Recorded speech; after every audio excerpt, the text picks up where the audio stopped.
toutes et à tous, et content de vous revoir, de revenir ici au milieu de vous. Je vais enlever les paroles du chant, là.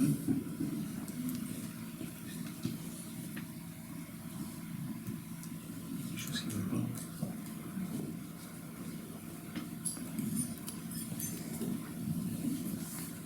Stéphane tenait absolument à ce que je vous montre quand même l'image que j'ai pour mon fond d'écran pour demain. C'est que chaque début de semaine, je mets un fond d'écran différent en fonction du dimanche qui vient. Voilà. Et demain, vous aurez l'évangile de Lazare et Riche. Mais ce n'est pas là-dessus que nous avons à partager maintenant. Demain, ce sera un autre moment. Donc, surtout, nous reprenons un peu sur la piste de ce que nous avons fait l'an dernier autour de la Christologie. Nous avons là une forme de prolongement qui se donne à travers cette question: pourquoi l'Église? Pourquoi l'Église? Cette question, elle est, je trouve, très très importante aujourd'hui, peut-être plus qu'à d'autres moments, parce que nous sommes dans une culture très critique qui pose beaucoup de questions, et puis qu'on est dans une société où faire société n'est pas évident. C'est la caractéristique, j'allais dire, de notre société, malheureusement. On le sent bien, hein, c'est-à-dire que comme l'individu est le roi, c'est mon choix, on entend bien ça facilement, on voit bien des parents qui se débattent avec leurs enfants adolescents sur ces sujets. C'est parfois un peu difficile, dans sa certaine personne très précise. En fait, donc, cette question, donc, du coup, qu'elle apparaisse sur ce fond-là, c'est pas anormal du tout. Personnellement, donc, je dis sans recours, en fait, au moins 4. Au moins. Jésus a-t-il voulu fonder l'Église? Première. Il y en a qui disent, hein, par un peu moqueur, critique, bien sûr, il a fait sans faire exprès. Ça me paraîtrait quand même un peu léger. Donc on va repartir là-dessus. Deuxième question, pourquoi et comment l'Église apparaît-elle dans le credo? Elle a une place dans le credo, et je pense que ça vaut la peine de regarder quelle place elle a exactement. Troisième question, pourquoi est-on parfois confronté au mal dans l'Église? Parfois c'est même assez souvent quand même. C'est normal aussi. On verra pourquoi c'est normal. Et puis, pourquoi l'Église est une institution? C'est aussi une grosse question posée aujourd'hui, très souvent, dans notre monde. Je me suis concentré sur ces 4 questions, étant entendu que j'ai mis 5 avec plein de autres. C'est-à-dire que j'ai parfaitement conscience que je ne fais pas le tour de toutes les questions qu'on peut poser quand on s'interroge sur pourquoi l'Église. Donc dans le papier que vous avez pas mis le 5 encore, j'ai rajouté hier soir. C'est normal. Vous pouvez la rajouter si vous voulez. Il y a quelques petites modifications que vous pourrez repérer. Donc le premier élément, c'est sur la fondation de l'Église. Comme vous savez, on connaît l'acte par lequel la ville de Rome a été fondée. On sait comment l'histoire de Romulus et Rémus a pu servir de mythe fondateur. Le point de départ du calendrier romain, donc qui est pour moins 753 avant Jésus-Christ, ça nous à peu près. Depuis, nous avons appris à dater avec plus ou moins d'exactitude, parce que le brave moine qui a fait ça au Moyen-Âge s'est un peu trompé, mais enfin, on date à partir de la naissance théorique de Jésus. Enfin, Jésus est né quand même au moins en moins 4 avant Jésus-Christ. Donc, on sait suivre.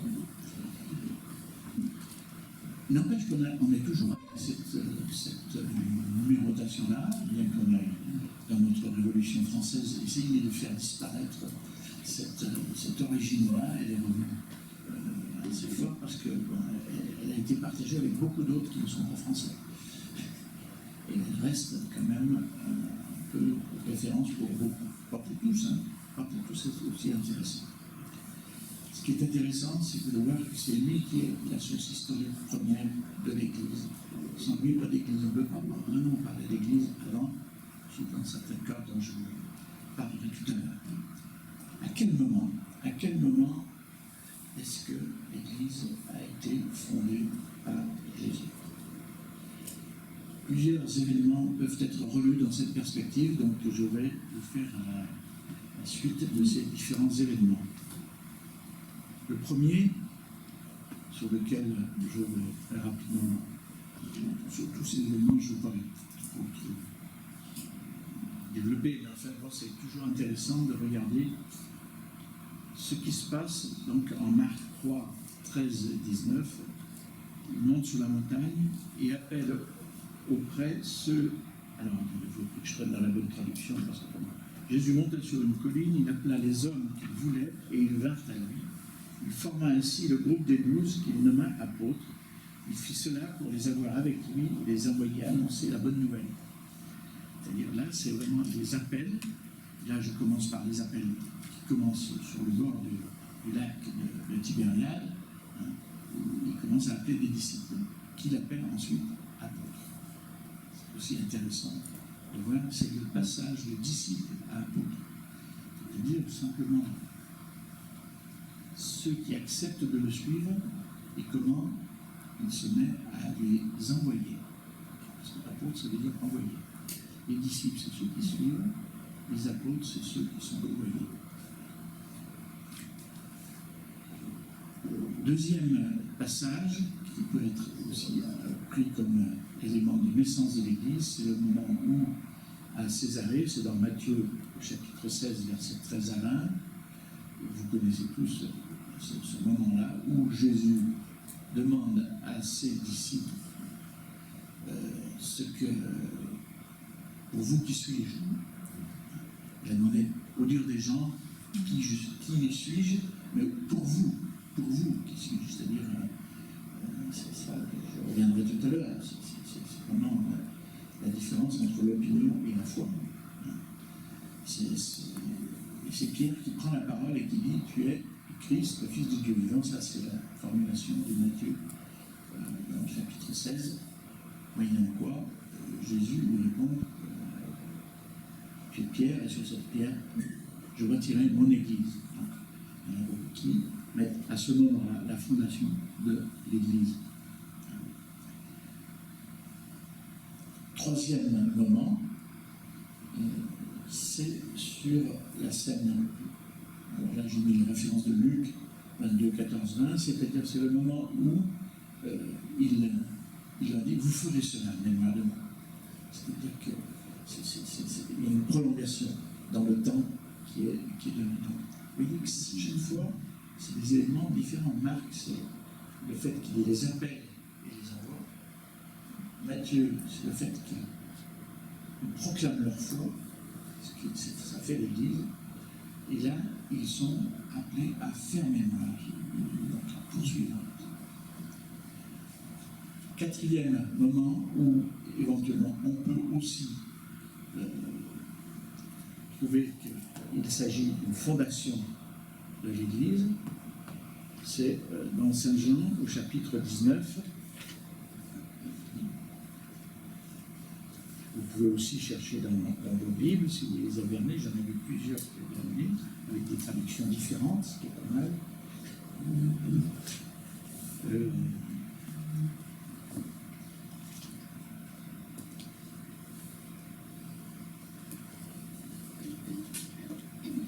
Voilà. C'est Jésus est mort, un des soldats avec la lance. Lui, alors il faut que je prenne encore la traduction, il prend le mot d'amour, un des soldats, un coup de lance, le frappa au côté, et aussitôt il en sortit du sang et de l'eau. Celui qui a vu a rendu témoignage, et son témoignage est conforme à la vérité. Et d'ailleurs, celui-là sait qu'il dit ce qui est vrai, afin que vous aussi vous croyez. l'importance de ce moment-là. Et en effet, tout cela est arrivé pour que s'accomplisse l'Écriture, pas un de ciseaux ne sera brisé, et aussi l'autre passage de l'Écriture qui dit « Ils verront celui qu'ils ont transpercé ». Et c'est l'événement lu à la lumière de l'Écriture. Ça, c'est aussi quelque chose qui fonde l'Église. C'est regarder les événements et les relire à la lumière de l'Écriture, et particulièrement l'événement de la mort de Jésus en croix, le don qu'il fait de lui-même pour l'humanité. Cinquième, je n'ai pas bien compté. Cinquième élément, c'est la finale de Matthieu, au chapitre 28, où Jésus ressuscité, on n'est pas tout à fait dans le même contexte, mais on est toujours dans l'événement pascal. Jésus ressuscité envoie en mission ses disciples. Donc c'est encore un envoi en mission. C'est aussi intéressant de le voir, mais comme Jésus ressuscité avec cette promesse. C'est très intéressant ce passage-là. Les 11 disciples se rendirent en Galilée sur la colline que Jésus leur avait indiquée. Quand ils le virent, ils l'adorèrent. Certains d'entre eux pourtant eurent des doutes. Ça, c'est aussi intéressant d'entendre ça. Jésus s'approcha et leur dit « Tout pouvoir m'a été donné dans le ciel et sur la terre. Allez donc auprès des gens de toutes les nations et faites d'eux mes disciples. Baptisez-les au nom du Père, du Fils et du Saint-Esprit et enseignez-leur à pratiquer tout ce que je vous ai commandé. Et sachez-le, je vais être avec vous tous les jours jusqu'à la fin du monde. » On dit là, il y a des précisions beaucoup plus grandes sur la mission, avec, entre autres, le baptême et l'enseignement, mais aussi de dire qu'il est avec eux. Jésus est avec eux. C'est aussi dans le témoignage qu'ils ont apporté. Et ça, c'est last but not least, comme on dit en français. Donc, à la finale, c'est le récit habituellement utilisé pour parler de la naissance de l'Église, c'est le récit de la Pentecôte. Donc, dans Actes 2, 1, 12, vous avez avec la descente de l'Esprit Saint, qui est présentée autrement, ici sur l'icône que vous avez à gauche, qui dit aussi cet événement de Pentecôte. Alors j'ai demandé si on avait fait exprès, mais il ne semble pas, mais voilà. C'est aussi ce moment-là qui est effectivement déterminant, à savoir que le don de l'Esprit vient rejoindre chacun des membres de l'Église. Et ça, c'est quelque chose de tout à fait important. C'est cet esprit-là qui est la source même de la vie ecclésiale. Donc, on comprend parfaitement que pour beaucoup, l'unique élément, ça vient entre autres. Mais je viens de parcourir avec vous d'autres épisodes de la vie même de Jésus pour montrer comment, en fait, cette naissance de l'Église à Pentecôte s'enracine dans toute une série d'autres événements et gestes de Jésus. Ça va à peu près là-dessus? C'est pour voir. Et pour dire que non, c'est très difficile de dire. Vous savez, je suis très content pour savoir que pour les naissances en Chine, on ne compte pas à partir de la naissance, on compte, paraît-il, à partir de la conception. J'ai appris ça à une autre année, je n'ai pas pu le vérifier pour tout vous dire, mais je trouvais intéressant de se dire, voilà, c'est pareil pour la naissance de l'Église. Tous ces récits de l'Écriture nous parlent effectivement, en effet, de l'Église et nous permettent d'approfondir son mystère déjà. D'autres réflexions théologiques, Ambroise de Milan et Augustin d'Hippone, qui fut un peu son élève quand même, Ambroise, vont encore chercher ailleurs, en particulier donc Genèse 4, verset 3 à 5, c'est le Genèse 4, verset 3 à 5, d'après l'image peut-être que vous pouvez reconnaître. Il s'agit là donc des Caïn et Abel. Et vous avez à gauche Abel qui offre un petit agneau béni par le Seigneur, et on voit que la fumée de son sacrifice monte jusqu'à Dieu, tandis que celle de Caïn qui offre, lui, c'est un cultivateur, non pas un éleveur, il offre des épis de blé, mais s'il ne plaît pas ça retombe cette différence dans les deux sacrifices qui va être à l'origine de la plus grande violence. La plus grande violence, vous voyez, elle naît à ce moment-là, puisque c'est le meurtre, ça va être le meurtre d'Abel à ce moment-là. Et donc, du coup, l'interprétation que vont faire Ambroise et Augustin, c'est celle de dire qu'avec Abel, il y a déjà l'Église. Ce qui est assez étonnant, parce qu'il est tout seul. D'une certaine façon, l'Église commence avec un seul. Ce qui est intéressant comme élément, c'est que l'Église peut commencer avec un seul, d'une certaine façon. Mais c'est le point de vue, c'est pas le point de vue le plus courant, et il est intéressant à repérer, à savoir que ça commence avant même Jésus, que l'acceptation par Dieu de la parole des hommes, de leur offrande d'eux-mêmes devant lui. Ainsi, en ce siècle, en ces jours mauvais, depuis la présence corporelle du Christ et de ses apôtres, et même depuis Abel, le texte dit, c'est à ipso Abel, le premier juste qui mourut victime de l'impiété de son frère, de là jusqu'à la fin de ce siècle, l'Église de l'exil poursuit sa marche parmi les persécutions du monde et les consolations de Dieu. Et évidemment, du coup, ça insiste sur les persécutions. Augustin parle en un temps où déjà la paix de l'Église est déjà quand même un peu assurée. Quand même. Depuis, il y a eu Théodose en 385, il a vécu ce moment-là où l'Église devient la garante, j'allais dire, de la religion de l'Empire. Donc, il est en ce moment-là. Et il écrit ça dans la Cité de Dieu, dans un écrit qui est là justement pour justifier les critiques qui sont faites par un certain nombre qui ne sont pas chrétiens de la place de l'Église dans l'Empire romain. Et Augustin tient à préciser qu'il y a une différence entre la Cité de Dieu et la Cité des hommes.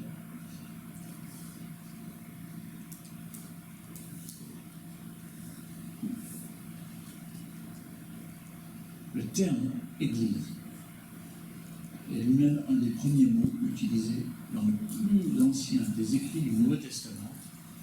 Si vous calculez bien sur cette traduction que je mets sous vos yeux, la première est aux Thessaloniciens, le terme « Église » apparaît après Paul, Sylvain et Timothée à l'Église. C'est donc le sixième ou septième mot dans la traduction française. Dans cette traduction française, à l'Église des Thessaloniciens, qui est en Dieu, le Père, et dans le Seigneur Jésus-Christ, à vous grâce et paix. Ce qui est intéressant, c'est que l'Église lance grâce. Donc, une Église localisée sur cette terre. À Thessalonique, précisément. À l'Église des Thessaloniciens, on pourrait dire l'Église qui est à Thessalonique. Et mais la localisation première de cette Église, c'est pas la terre, c'est qui est en Dieu le Père et dans le Seigneur Jésus-Christ. C'est tout à fait intéressant de voir la manière de faire. En fait, le mot Église revient 114 fois dans le Nouveau Testament, mais 2 fois seulement dans les Évangiles, chaque fois dans Matthieu, une fois qu'on a déjà lu, Matthieu 16-18, sous Pierre, et sur cette pierre, je bâtirai mon Église. Et puis, en 18-17, sur la vie dans l'Église, où il faut, s'il y a vraiment un gros conflit, dis-le à l'Église. C'est Matthieu, ça, qui utilise ces termes-là. Et ce mot, il vient du grec de la Septante. J'insiste peut-être dessus. J'ai eu une objection qui m'a été faite déjà, mais sur le fait que ce mot ne vient pas que de la Septante. C'est vrai que c'est un mot qui est utilisé dans le langage grec pour désigner les assemblées qui se réunissaient au niveau civil, au niveau civique même, puisque c'était les assemblées qui avaient un pouvoir pour voter et faire connaître leur avis. Mais une grosse différence quand même entre l'assemblée grecque, de la démocratie grecque, c'est que l'assemblée ecclésiale, ce qui est un peu une tautologie, l'assemblée de l'Église, c'est une assemblée où tous, hommes et femmes, esclaves et hommes libres, sont appelés. Or, ce n'est pas tout à fait le cas dans l'assemblée grecque. Voilà. C'est déjà une petite différence. Mais ils l'ont pris dans la traduction de la Septante, parce que c'est ça qui est leur repère. Ils lisent l'Écriture et ils trouvent ce mot pour désigner l'assemblée. Ils n'ont pas pris le mot synagogue, qui pourrait dire exactement la même chose en grec. Rassembler ensemble, mener ensemble. Donc, ils ont pris le mot ecclésia. Nous comprenons que c'est pourquoi ils n'ont pas pris le mot synagogue non plus. Pour dire que c'est une réalité nouvelle par rapport justement au rassemblement qui avait déjà lieu dans le monde juif, et en même temps en continuité avec celui qui est utilisé dans la Septante, dans la traduction de la Septante. Ça va, je ne dis pas des mots trop. Vous pouvez m'interrompre, hein, parce que je peux revenir sur un point que vous ne comprendrez pas. Je suis obligé de dire ici qu'il y a quand même un autre terme qui est très utilisé dans les évangiles et qui, lui, appartenait très clairement au vocabulaire de Jésus. On ne sait pas si Jésus a vraiment prononcé le mot Église. Matthieu le dit, mais on n'a pas de certitude historique sur ce point. Par contre, ça, c'est sûr qu'il a utilisé le mot royaume. Basileia en grec. Basile, ça veut dire le roi.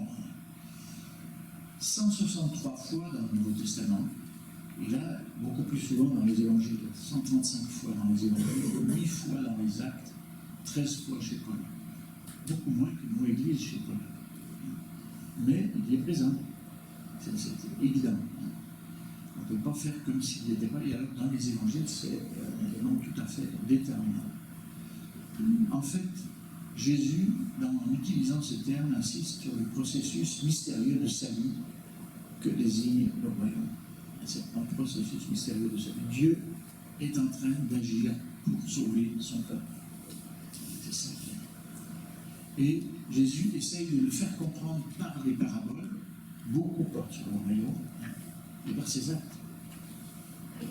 Par ses actes, quand Jean-Baptiste, depuis sa prison, vient envoie des disciples pour l'interroger, es-tu vraiment celui qui doit venir ou est-ce qu'on doit en attendre un autre? Eh bien, il dit des actes qui manifestent justement la venue du royaume.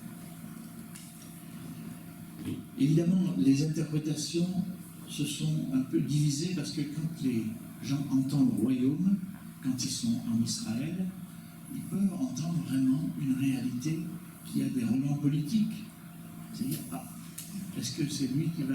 C'est une des questions qu'on voit qui est posée tout de suite après la résurrection. Est-ce maintenant que tu vas rétablir le royaume, on voit dans le livre des Actes, avant qu'il s'élève aussi. Et donc, manifestement, c'est pas ça. Mais c'est quand même bien sur cette terre que Jésus est venu parler du royaume et inaugurer le royaume. Mais il y désigne là un événement proprement spirituel. C'est le règne de Dieu. En lui, en Jésus, c'est Dieu qui règne pleinement dans notre humanité. C'est ça qui est. Et c'est à nous d'accepter ce règne. Alors je dis le mot règne. En fait, vous avez derrière le seul mot basileia grec, vous avez 3 mots en français. Royaume, règne et royauté. 3 qui ne disent pas exactement les mêmes choses. Royaume qui est plutôt dans le sens spatial, je reviendrai. Règne qui est plutôt dans le sens temporel. Le règne de Louis XIV, 1661 à 1715. Voilà. On peut dire ça, mais celui-là c'est temporel. Et puis il y a un 3e terme, royauté, qui désigne plutôt une qualité. Et quand les traductions, c'est très intéressant dans les traductions que Jésus dit à Pilate, ma basileia n'est pas de ce monde, c'est ma royauté n'est pas de ce monde. Heureusement, on a rectifié depuis les traductions, c'est-à-dire qu'on a beaucoup de fois utilisé le mot royaume pour dire c'est une réalité purement spirituelle et hors de notre monde. Bon, il est d'autant plus spirituel qu'il n'est pas dans notre monde, non. Il est spirituel dans notre monde. Donc ma royauté n'est pas de ce monde. Vous voyez que ça pose des questions très délicates aux traducteurs. Le terme royaume va garder donc son ambiguïté, ça c'est très clair, et il va générer des interprétations, sources de controverses dans l'Église, où se mêlent le religieux et le politique. On ira jusqu'à assimiler purement et simplement Église et royaume.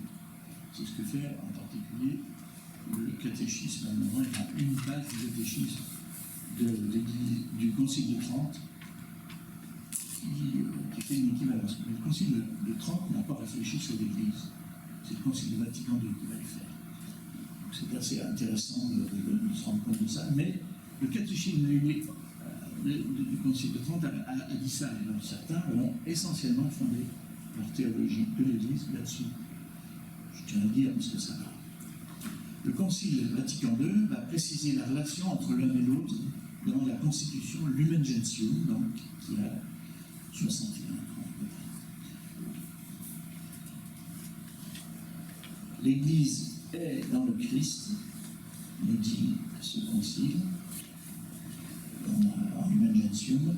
L'Église est dans le Christ, en quelque sorte, le sacrement. C'est intéressant, parce que c'est parfaitement nouveau. C'est-à-dire à la fois le signe et le moyen de l'union intime avec Dieu et de l'unité de tout le genre humain. Une citation au tout début donc, de ce document essentiel sur l'Église. Et un peu plus loin, le mystère de l'Église sainte se manifeste en sa fondation. En effet, le Seigneur Jésus donna naissance à son Église en prêchant l'heureuse nouvelle, l'avènement du règne de Dieu promis dans les Écritures depuis des siècles. Donc je ne pouvais pas terminer ce paragraphe sur la fondation de l'Église sans citer ça. Le Seigneur Jésus donna naissance à son Église en prêchant l'heureuse nouvelle, l'avènement du règne de Dieu promis dans les Écritures depuis des siècles. Ça va? Oui. Pour dire que j'arrive à mon deuxième paragraphe. La deuxième partie. L'Église et le credo. On va avoir la peine d'arriver, le credo, mais ça va. Dans nos deux symboles de foi courants, qu'on appelle le credo, le symbole des apôtres et le symbole de Nicée-Constantinople. Comme on fête les 1700 ans du symbole de Nicée, vous avez peut-être entendu parler un petit peu plus ces derniers temps.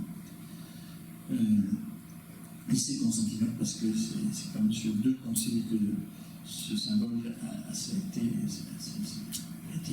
rédigé. Ces deux symboles sont issus de la profession de foi baptismale. C'est pour ça que je vous ai mis une cuve baptismale.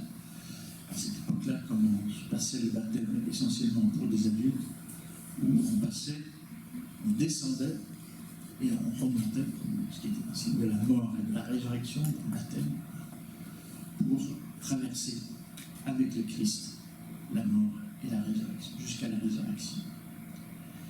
Donc, dans nos deux symboles de foi, l'Église est mentionnée dans la troisième partie qui est liée à l'Esprit Saint, ce qui nous ramène au dernier récit dont j'ai parlé. Le royaume aussi est évoqué de façon indirecte, mais dans la deuxième partie christologique, c'est tout à fait aussi intéressant et significatif, du seul symbole de Nicée-Constantinople. Je vais vous préciser ça maintenant. Symbole des apôtres, symbole de Nicée-Constantinople, les affirmations sur Dieu, l'Esprit Saint. Dans le symbole des apôtres, vous avez « Je crois en l'Esprit Saint, à la Sainte Église catholique, à la communion des saints, à la rémission des péchés, à la résurrection de la chair, à la vie éternelle. » J'ai mis en parallèle les autres éléments du symbole de Nicée-Constantinople. Je crois en l'Esprit Saint, je crois, notre traduction dit « en », alors qu'il n'y a rien comme ça. Je crois l'Église une, sainte, catholique et apostolique. Je reconnais un seul baptême pour le pardon des péchés. J'attends la résurrection des morts et la vie du monde à venir. L'Église Et donc présenter là, à travers ça, comme un élément important de la croyance chrétienne, puisque c'est quand même dans ce résumé de la foi, de la croyance chrétienne. La foi, c'est aussi, c'est pas que des mots, enfin, c'est aussi une attitude de fond. Voilà. Mais en dépit d'une traduction française malheureuse que je vous ai soulignée en lisant le symbole de Nicée-Constantinople, elle peut être considérée comme la quatrième partie du credo. Je crois en Dieu le Père, en Dieu le Fils, en Dieu l'Esprit Saint et en l'Église. Je crois l'Église, c'est à l'intérieur de je crois dans l'Esprit Saint. J'insiste sur cet aspect-là. Je ne suis pas le seul, j'ai quelques théologiens de marque comme Henri Lubac qui insistaient beaucoup sur cet aspect-là. Donc, elle est située, l'Église, dans ce que l'Esprit Saint nous donne de vivre. Je crois que c'est un élément important de notre credo. Cette mention est accompagnée de 2, pour le symbole des apôtres, 4 dans le symbole de Nicée-Constantinople, 2 ou 4 qualificatifs que l'on appelle les notes de l'Église. Excusez-moi, je suis revenu en arrière, sans le vouloir. La sainteté. On parle de l'Église sainte, ça c'est dès les formules baptismales. La sainteté. Alors, il vaut mieux qu'on se précise les choses, ça peut venir après, particulièrement dans ce que je veux dire sur la présence du mal dans l'Église. Mais la sainteté, c'est vraiment lié au fait que c'est l'Esprit Saint qui nous donne de vie. C'est la sainteté de l'Esprit qui vient marquer l'Église. Ce n'est pas d'abord la sainteté intrinsèque. Donc c'est celle qui lui est donnée. C'est toujours une grâce. Toutes ces notes sont des grâces. En fait. La catholicité. La catholicité qui veut dire à la fois que cette Église, elle est la même depuis son origine dans le Christ, depuis le commencement jusqu'à aujourd'hui. C'est dans le temps et dans l'espace. Le catholicisme, c'est pour tenir les deux éléments. Alors, on a traduit quelquefois nos frères réformés en France, un peu cette particularité de dire l'Église universelle. Mais universelle, ce n'est qu'une partie. C'est aussi universel et fidèle, d'une certaine façon. C'est pas, parce qu'universel, ça risque de tendre simplement à l'aspect spatial, tandis que fidèle, ça dit aussi l'aspect temporel. C'est important que l'on ait la même foi que les apôtres, de Saint Ignace d'Antioche, de Saint Cyprien de Carthage, de Saint Augustin d'Hippo, vous voyez, tout ça, tous ces, que ce soit lié avec eux aussi. Et c'est ça la catholicité. Mais du coup, la catholicité, on peut la comprendre comme une église qui ne peut pas s'enfermer sur elle-même. Alors, je ne peux que me permettre de vous conseiller la lecture, si vous avez le courage, de cet énorme brique qu'a sorti il y a 2 ans le groupe des Dombes, et dont j'étais donc co-signataire, comme membre de ce groupe, sur la catholicité. Parce que c'est vraiment pour toutes les nations. C'est un livre qui est là pour commenter ensemble, catholiques et protestants, ce que signifie la catholicité. 3e note, l'unité. J'ai bien fait de parler du groupe des Dombes parce que c'est justement à ce point on travaille. L'Église une, nous proclamons chaque dimanche l'Église une. Enfin, quand on proclame le symbole de Nicée-Constantinople. Parce que dans cette Église une, quand on proclame ça, on proclame que Dieu nous a donné l'unité dès le départ. Le problème étant que nous ne l'avons pas toujours bien reçu. Voilà. On peut aussi s'en rendre compte. Mais nous avons peut-être encore à la recevoir, cette unité. Ces notes-là, elles sont toutes déjà données et à recevoir. Voilà. Et la dernière, l'apostolicité, elle est du même ordre. Ça veut dire que ce n'est pas simplement reçu des apôtres, bien sûr, mais aussi envoyé. L'Église, elle est nécessairement envoyée aussi. Donc c'est ce qu'il nous faut accueillir encore davantage. Il y a des gens dans notre univers, dans notre monde, qui partagent notre humanité, mais qui sont aussi appelés à partager notre espérance, voilà, et notre foi. C'est ça qui est dangereux. Ces notes sont donc à interpréter en les liant au don de l'esprit et en la situant dans la perspective des temps derniers. Elles sont la direction dans laquelle nous sommes envoyés. Ça va à peu près? Je reviens sur la mention qu'il y a du royaume, l'unique mention. Elle n'y est pas dans le parallèle que je vous montre avec le symbole des apôtres. Je crois en Jésus-Christ qui est assis à la droite de Dieu le Père Tout-Puissant, d'où il viendra juger les vivants et les morts. Et dans le symbole de Nicée-Constantinople, je crois en Jésus-Christ, il est assis à la droite du Père, il reviendra dans la gloire pour juger les vivants et les morts, et son règne n'aura pas de fin.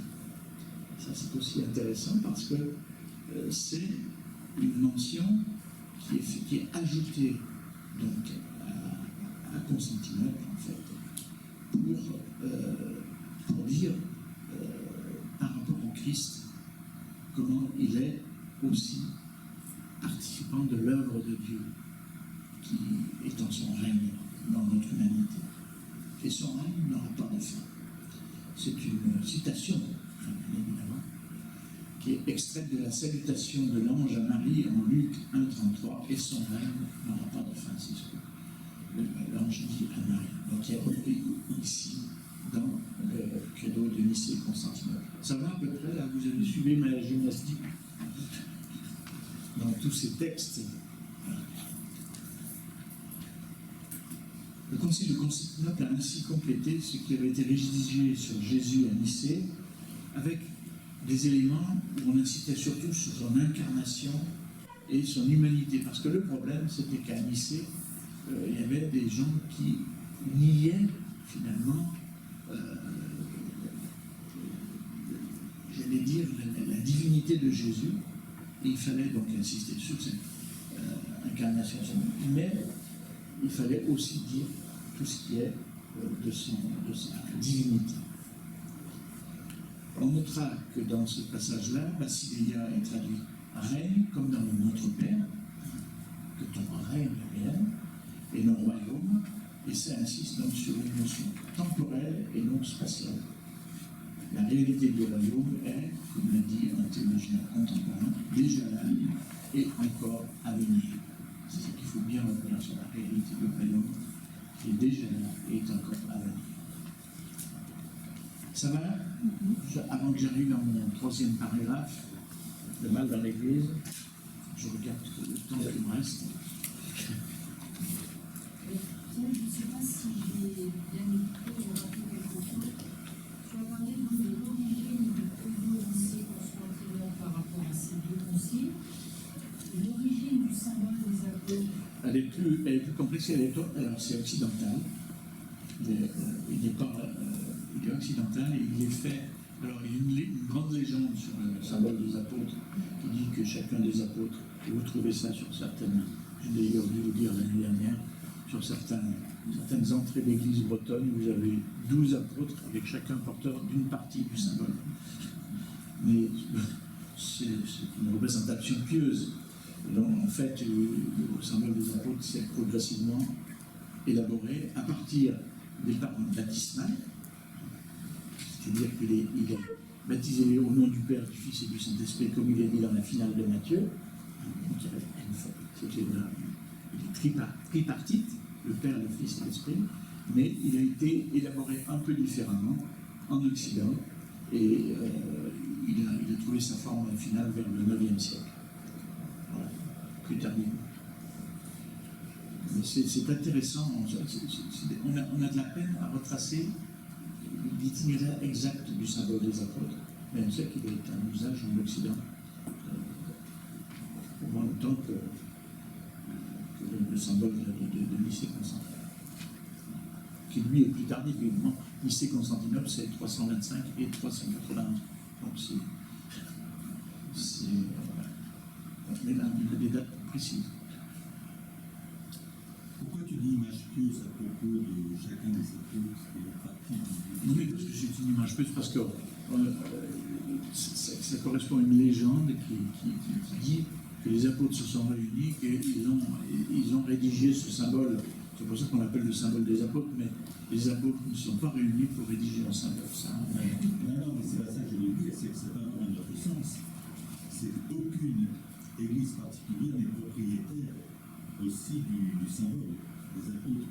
tu peux Et que c'est partagé et que c'est partagé. tout à fait l'interpréter comme ça, tout à fait. Je comprends ce que tu veux dire. Vraiment, c'est une. C'est d'abord un partage. Exactement. Je suis d'accord. Mais c'est un partage de la même foi. Oui. C'est-à-dire que le risque étant que une église parte avec son morceau, tu vois aussi. Voilà. C'est pour ça que tu peux l'interpréter comme ça, c'est mieux.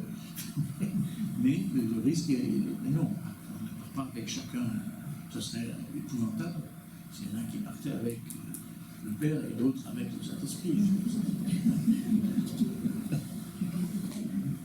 Quand on parle de l'église une, est-ce qu'on prend qui cette église une? Est-ce qu'on prend l'église protestante, l'église orthodoxe? On parle de l'église du Christ. On On parle de l'église du Christ qui est une, c'est-à-dire celle qui nous a été donnée. Et quand en 381, cette période-là, ça a été écrit, quand on parle de l'église une, à ce moment-là, il n'y a pas autant de divisions, disons, qui soient actées vraiment. Et ça, je dirais, l'église une, elle est aussi une qu'est l'Empire romain. À ce moment-là, on va dire, c'est ça le problème. C'est-à-dire, il y a quand même des moments de division, puisque Augustin va avoir à se battre avec une église donatiste qui n'est pas si évidente que ça. Et c'est pour ça que Saint Cyprien va l'écrire à peu près en même temps que le Concile de Constantinople, un hommage sur l'unité de l'Église. Ce qui n'est pas si évident que ça. C'est bien parce que les divisions qui sont apparues très très vite, mine de rien, il y a toujours des courants séparatistes. Ça veut dire que l'accueil de l'unité qui nous est donnée par Dieu dans cette Église, l'accueil de cette unité, il est difficile et il est à vivre depuis le début. Depuis le début. Et c'est pour ça que après, il faut se donner les signes de l'unité entre les églises. Et on s'en est donné quelques-uns d'ailleurs. On en reparlera peut-être plutôt la prochaine fois. Ça veut dire, ça veut dire aussi que la catholicité, c'est pas Pareil. associé à la catholicisme. C'est pareil pour la catholicité. On dit que l'Église est catholique, on dit qu'elle est, excusez-moi, mais quand on dit qu'elle est d'emblée universelle, le moment où on dit l'Église, et il y a encore des tas de parties dans le monde qui ne connaissent pas encore l'Évangile. Et je pense qu'il y a encore aujourd'hui des gens qui ne connaissent pas l'Évangile. Et on dit quand même catholique. Alors qu'est-ce qu'on dit? J'avais écrit une fois un article dans la Croix qui était intitulé, et je ne regrette pas du tout ça, Dieu seul est catholique. C'est-à-dire, d'une certaine façon, lui seul rejoint toute l'humanité. Vous voyez? Et nous, on essaye de rejoindre le dessein de Dieu. Et on n'a pas fini. C'est bon, ça répond à peu près?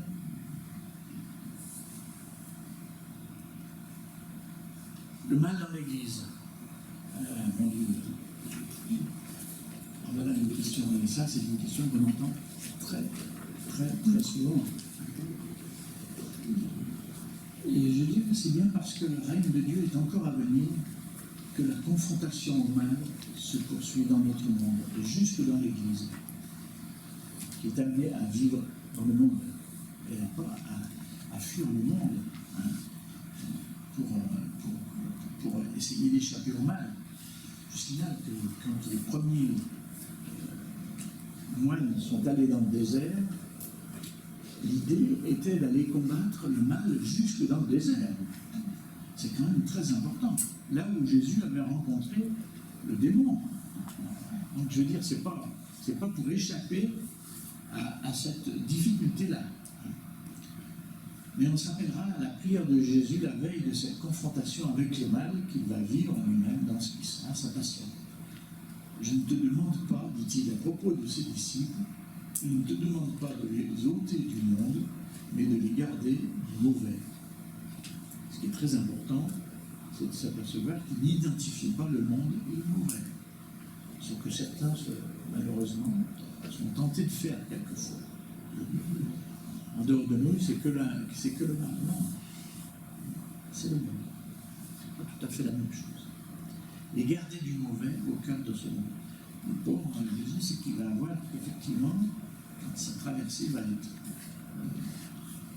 touchée très particulièrement au cœur même de cette prière, puisqu'il va y avoir Judas, ici à gauche, sur l'image que vous avez présentée, et puis Pierre, qui sont quand même bien des signes comment le mal peut venir les atteindre très profondément. La trahison de Judas et le reniement de Pierre.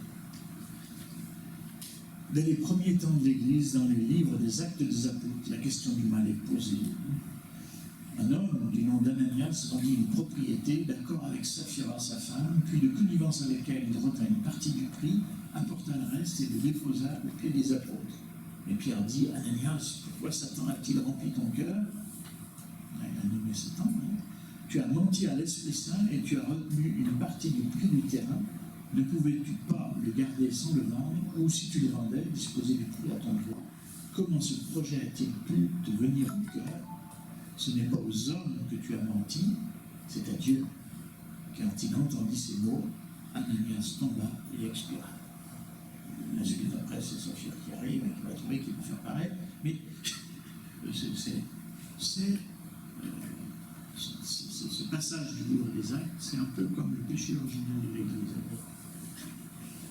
C'est de dire que, effectivement, le mal, il peut pénétrer, parfois dans nos cœurs, alors même que l'on est dans l'Église. Ce qui est le cas d'Ananias et Saphir. C'est assez intéressant de se rendre compte qu'il y a un épisode comme ça. Alors, je vous montre une image qui est quelque peu, comment dirais-je, théâtrale de ce qui s'est passé à ce moment-là, mais ça c'est tout à fait le XVIIe siècle.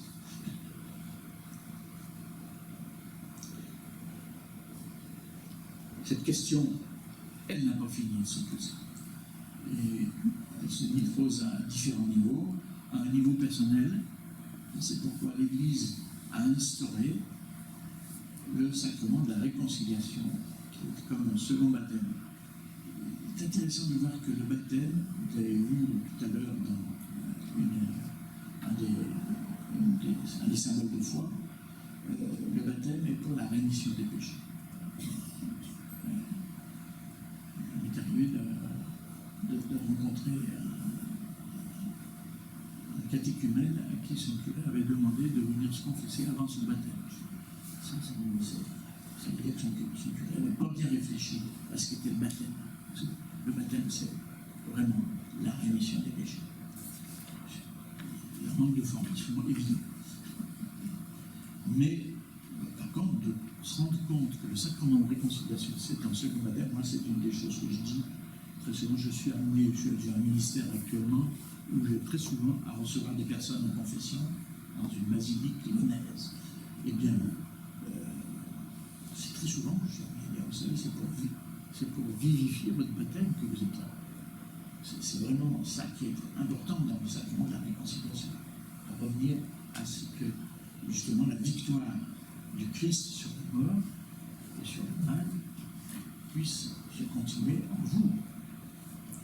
Donc, à un niveau, ça se pose à ce niveau-là, qui est important. Et à un autre niveau, c'est au niveau de l'insertion de l'Église dans le monde, parce que l'histoire nous apprend que l'Église a su été particulièrement en période de chrétienté, mais pas uniquement, amenée à prendre part à des initiatives ambiguës et meurtrières, comme les croisades ou l'Inquisition. Ça, c'est les plus connues, celles qu'on vous envoie souvent à la figure. Mais bon, les guerres de religion, c'est pas extraordinaire. Ça veut dire notre rapport au monde, du point de vue de l'Église, il est important à prendre en compte. Et c'est pas facile aujourd'hui comme hier. Que doit faire l'Église aujourd'hui dans le cadre des conflits qui agitent notre monde, que ce soit l'Ukraine ou la Palestine? C'est simple que ça. Est-ce que l'Église doit rester Plus neutre? fort. Est-ce que l'Église doit rester neutre, enfin neutre, catholique, Ouais. ou doit-elle être, entre guillemets, politique? Elle ne peut pas être politique. Je ne pense pas que ce soit sa fonction. C'est pas elle qui est là pour effectivement chercher le fait. Mais elle ne peut pas rester indifférente devant ce qui se passe. Ça, c'est clair. Ça, elle ne peut pas rester indifférente. Mais quelle parole dire? Je trouve que notre pape se débrouille pas mal dans ce domaine, de mon point de vue. Mais inévitablement, dans ce domaine-là, il va faire des choses qui vont être ambiguës. Inévitablement. C'est pas simple, hein, la situation de l'Église. C'est pour ça, même par rapport à ce qu'on appelle les croisades et l'Inquisition, il faut regarder de près comment les choses se sont mises en place et se sont passées. C'est pas si simple que ça. Ouais. Au départ, les croisades, c'est des pèlerinages. C'est pas si évident que ça que les choses puissent être vécues de façon qui échappe à l'ambiguïté. On est dedans. Au niveau de son fonctionnement institutionnel, je pense qu'il faut aussi le dire, comme vient de le rendre manifeste ces dernières années, le rapport Sauvé de la classe, étant entendu que le fonctionnement institutionnel n'a pas commencé en 2021. Ça, c'est clair. C'est des choses qui sont bien antérieures. D'ailleurs, le rapport, on va le chercher loin, mais peut-être pas aussi loin qu'on pourrait. Il y a des choses comme ça qu'il faut regarder et qui nous interrogent sur la présence du mal dans l'Église. Je pense que c'est ça. Il faut entendre. L'objection la plus fréquente vient de la note la plus ancienne qui a été attribuée à l'Église. Elle est sainte. La sainte Église catholique dit le symbole des apôtres, et là-dessus il est peut-être plus ancien encore que celui de Nicée-Constantinople. Et regardons ce qu'en dit le Concile Vatican II dans l'Humain Gentium, toujours, mais au paragraphe 8, tandis que le Christ, saint, innocent, sans tache, n'a pas connu le péché, venant seulement expier les péchés du peuple, l'Église, elle, qui enferme des pécheurs dans son propre sein, est donc à la fois sainte et appelée à se purifier. Retenez cette formulation. L'Église est donc à la fois sainte et appelée à se purifier. Elle poursuit constamment son effort de pénitence et de renouvellement. Ça, c'est ce que dit le Vatican II sur l'Église. C'est un énorme approfondissement, de rien. On se rappellera aussi, j'ajoute ça, que quand l'Église déclare quelqu'un bienheureux ou saint, cela ne veut pas dire qu'il est parfait. Ça, c'est quand même important. Hein. Je trouve que Saint Jérôme, j'aime bien l'expression d'un spécialiste des pères de l'Église qui disait Saint Jérôme, ce vieillard irascible qui avait toujours un pied dans la tombe et l'autre derrière quelqu'un. C'est pour dire que c'est pas quelqu'un de parfait. Moi, je trouve que ça va être. Mais on ne peut pas dire que Saint Jérôme n'a pas laissé l'Esprit Saint agir en lui. Ça nous rassure quand même aussi. Pierre, on voit bien, Saint Pierre, on se rend bien compte qu'il n'a pas été non plus parfait. Reste que le contraste entre l'action sanctifiante de l'esprit et certaines mauvaises actions de membres de l'Église reste source de scandale, d'obstacles pour ceux qui en sont témoins. Je vous avoue que j'ai été personnellement très, très marqué par ce qui s'est passé chez nous avec dans mon diocèse avec Bernard Pénal, que j'ai connu comme un confrère, que j'ai rencontré plusieurs fois. C'était pas un proche du tout, mais j'ai quand même rencontré plusieurs fois. Et j'ai rencontré aussi des chrétiens pour lesquels il avait été source de leur propre foi. Pour eux, ça a été vraiment un drame que d'apercevoir ceci, parce que Il avait aidé, il les avait profondément aidés et même fondés dans leur foi d'une certaine façon. Et en même temps, il a reconnu lui-même avoir fauté. Donc, je veux dire, c'est un scandale à surmonter qui n'est pas facile à surmonter.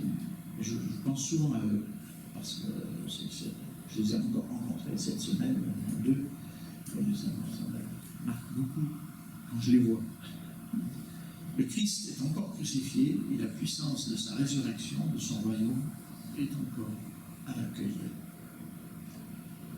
C'est pour cette raison d'ailleurs que l'Église dans sa liturgie ne cesse pas de demander pardon pour toutes ses complicités avec les forces de mort et de rendre grâce aussi pour l'action vivifiante de Dieu.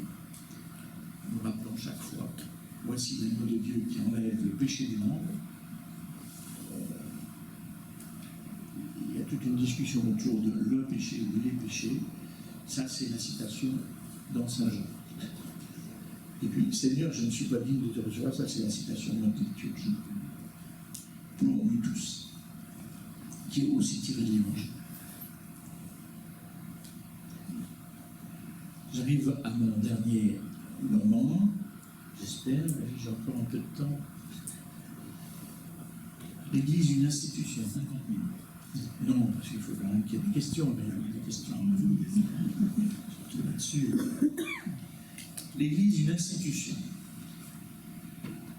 Je vous mets ici une représentation d'un statuaire de Strasbourg, un portail de Strasbourg, où on voit ici l'Église qui s'accroche à la croix et qui tient le calice recueillant le sang qui a acheté l'humanité. L'Église Pierre, en face, vous avez la synagogue. À l'époque, c'était une comparaison qu'on faisait. Je n'ai pas mis la synagogue, je reste avec l'Église. Nous sortons de siècle où l'Église comme institution était une évidence, qui était portée par sa place importante dans la vie sociale. Ça aussi, ça compte. On n'est pas simplement une société qui a de la peine à faire société, mais je pense que c'est aussi, on est dans un temps où autrefois l'Église remportait une place très importante. En effet, il n'y a pas de vie sociale humaine sans institution. Vraiment, il y a des gens qui pensent que on peut se passer d'institution. Ça veut dire qu'ils croient beaucoup à l'importance de l'institution, c'est sûr, de l'image, de ce qui peut être la vision dans laquelle on porte. Mais je pense qu'on peut difficilement se passer d'institution parce que le temps nous oblige à bâtir un peu. L'Église en est une, excusez-moi, j'en ai mis un, mais c'est le un étant trop, pour y veiller sur les pains. Et puis l'Église en est une autre, ça aussi j'ai dû modifier le passage-là, je n'ai pas encore modifié. L'Église est une institution, l'Église en est une autre.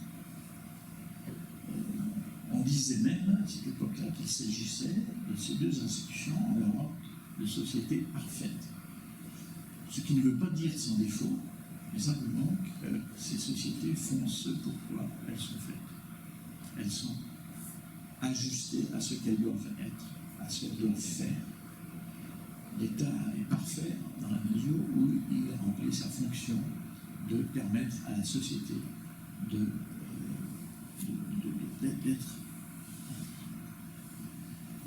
Cette notion de société parfaite, qui correspond donc qui était très importante dans la théologie avant Vatican II, ne veut donc pas désigner des organismes sans défaut, mais simplement des projets humains ajustés à leur but pour pouvoir mener leur action dans le monde. Je crois que c'est important. C'est ça une institution. Une institution, c'est ce qui est mis en place, si je veux dire, de telle sorte que les choses peuvent se passer au mieux. C'est ça. Mais ce n'est pas, une institution n'est pas garantie d'emblée d'avoir tout réussi. S'appuyant sur Pie XII, la principale affirmation de Vatican II sur ce sujet, sera de rappeler que l'Église, avant que d'être une institution, est un mystère. Ça, je crois que c'est une des premières affirmations importantes du Concile Vatican II. 1962, c'est le moment où se réunit le Concile. En 1962, en juin 1962, les évêques, qui vont se réunir simplement en octobre 1962, ont reçu un schéma qui s'appelle de l'Église, de l'Ecclésia. Et ce schéma avait 11 paragraphes que je vous mets devant les yeux. La nature de l'Église militante, ce dont on parlait. Alors, Église militante, on n'utilise plus ce terme. Les membres de l'Église militante et sa nécessité pour le salut. Alors, je vais vous dire, l'Église militante renvoyait à deux autres termes. L'Église souffrante, parce qu'il y a un certain nombre de gens qui peuvent plus militer, mais qui peuvent toujours souffrir pour l'Église. Et puis l'Église triomphante, à savoir tous les élus qui sont dans le ciel.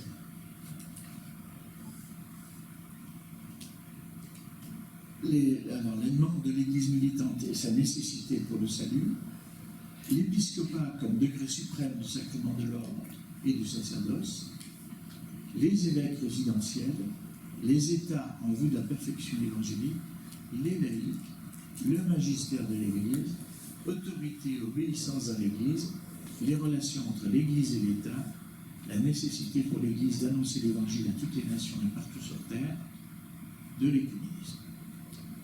Oui, en fait, c'est une liste assez explosive que nous avons reçue au départ, mais qui, évidemment, tous ces éléments-là ont rapport avec la vie de l'Église. Mais c'est ce qu'ils ont reçu pour discuter. Il faut savoir que quand le Concile a commencé, donc en octobre 62, ce schéma a d'emblée été discuté, mis en cause. Et il va y avoir en juillet 63 un schéma alternatif qui va être proposé, qui va servir de base. Je vous le mets ici tel qu'il est paru en juillet 63, mais il va être encore changé. Ça, je vous en parlerai la prochaine fois. Mais pour retenir simplement, on ne parle pas de la nature de l'Église militante, on va partir du mystère de l'Église. Le mystère de l'Église. Avant que d'être une institution, l'Église est un mystère. Donc, il va y avoir en juillet 63 ce autre schéma qui va être proposé dans le, ce que j'ai mis Futur Lumen Gentium, à savoir que ça suit quelle est ma pensée. Il est intéressant de voir le mystère de l'Église, la constitution hiérarchique de l'Église, et en particulier l'épiscopat, le peuple de Dieu, et spécialement les laïcs. Les laïcs ont vraiment inventé plusieurs places, et c'est fini, et la vocation à la sainteté dans l'Église. C'était, on recentrait vraiment le mystère de l'Église dans un ensemble. Et il est important de se rendre compte que pour le mystère de l'Église, quand on va voter le texte en 64, le 21 novembre 1964, exactement, le mystère de l'Église, ce chapitre va être décliné en 8 paragraphes. C'est pour bien comprendre ce qui est en jeu. 8 paragraphes, il y a donc une introduction, donc on a lu tout à l'heure, je vous ai lu tout à l'heure un passage, l'Église est le sacrement, en quelque sorte, le signe de l'action de Dieu auprès de l'humanité. Premier paragraphe, le deuxième paragraphe, le dessein du Père qui veut sauver tous les hommes. Paragraphe 3, la mission du Fils. Paragraphe 4, l'Esprit qui sanctifie l'Église. Donc, on a d'emblée une situation de situer le mystère de l'Église dans le mystère de la Trinité. Le Père, le Fils, l'Esprit. Je peux vous dire que c'est vraiment, c'est réfléchi, là. Il y a tout problème là-dessus. Et puis ça a été discuté. Ensuite, le royaume de Dieu, le rapport donc, entre l'Église et le royaume de Dieu va être particulièrement mise en valeur dans ce moment-là. Et alors là, évidemment, on n'identifie pas pleinement. L'Église va être le signe du royaume de Dieu. Le royaume de Dieu, les images de l'Église, corps mystique du Christ, là on en prend une expression de Pie XII qui a aidé beaucoup justement à une maturation de la pensée sur l'Église, et le paragraphe 8 qui, à mon avis, est le plus déterminant, parce que c'est lui qui va nous faire progresser dans la suite. L'Église à la fois visible et spirituelle. Je vais revenir sur ce paragraphe-là. Pour moi, c'est un des paragraphes les plus importants. On en a déjà lu un passage, le paragraphe 8, c'était celui sur l'Église sainte et appelée à se purifier, vous vous rappelez, vous vous souvenez de ça. Là, simplement ce passage que je vous lis. Le Christ, unique médiateur, crée et continuellement soutient sur la terre comme un tout visible son Église sainte, communauté de foi, d'espérance et de charité, par laquelle il répand à l'intention de tous la vérité et la grâce. Cette société, organisée hiérarchiquement d'une part, et le corps mystique d'autre part, l'assemblée discernable aux yeux et la communauté spirituelle, l'Église spirituelle et l'Église enrichie des biens célestes, vous voyez, il y a trois expressions, hein. Société organisée d'une part et corps mystique, assemblée discernable et communauté spirituelle, Église terrestre et Église enrichie des biens célestes ne doivent pas être considérées comme deux choses. Elles constituent au contraire une seule réalité complexe, faite d'un double élément, humain et divin. Donc vous comprenez pourquoi, à partir de l'Église institution, je serai remonté à l'Église mystère. Ce paragraphe nous montre qu'il ne faut pas séparer. Mais on comprend bien, il y a une dimension terrestre et une dimension céleste. Une dimension visible et une dimension spirituelle. On n'oppose pas Église spirituelle et Église visible. Ça, on fait très attention là-dessus. Parce que, même, je ne sais pas si vous vous rappelez le numéro du paragraphe, l'Église à la fois visible et spirituelle. C'est très important. Ça, c'est par rapport au protestantisme, qui va insister beaucoup sur l'Église invisible. Et là, on ne parle pas d'Église invisible. On parle d'Église à la fois visible et spirituelle. C'est pour bien comprendre ce qui est en jeu. Parce que le spirituel commence dès maintenant. Ou alors, franchement, on peut s'interroger sur ce que c'est que l'Esprit Saint. Donc, vous voyez, c'est cet élément-là qui est important pour comprendre même ce que c'est que l'institution de l'Église. C'est-à-dire que, humainement, l'Église, comme institution, doit constamment s'ajuster aux réalités de ce monde. Mais elle le fait dans l'Esprit Saint. Elle le fait en accueillant l'Esprit sans cesse. Cette invitation de Vatican II à un regard sur l'Église différent de celui du monde, évidemment, reste profondément d'actualité. Ça peut marquer de façon très concrète nos pratiques et nos choix. Prendre en charge une paroisse, par exemple, ce n'est pas seulement faire des choix pratiques. Organiser efficacement, bien sûr, il faut le faire. Il faut faire des choix pratiques, ça c'est clair. Il y a des moments où on est obligé de faire ça très rapidement, hein, n'est-ce pas?